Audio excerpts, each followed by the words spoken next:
সুপ্রিয় চাকরিপ্রার্থী ভাই বোনেরা, আসসালামু আলাইকুম। অমূলদ সংখ্যার শনাক্তকরণ সম্পর্কিত একটি প্রশ্ন নিয়ে আপনাদের সম্মুখে উপস্থিত হয়েছি।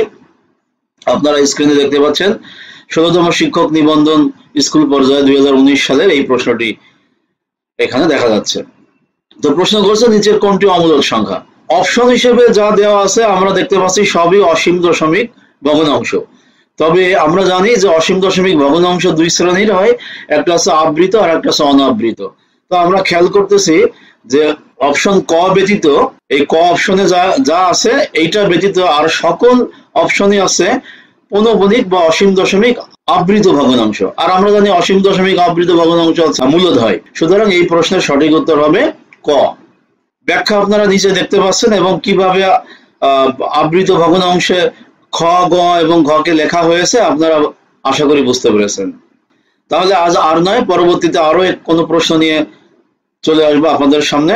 সে পর্যন্ত সকলে ভালো থাকুন, ক্লাসে থাকুন এবং নিয়মিত গণিত চর্চা করুন। আসসালামু আলাইকুম ওয়া রাহমাতুল্লাহি ওয়া বারাকাতুহু।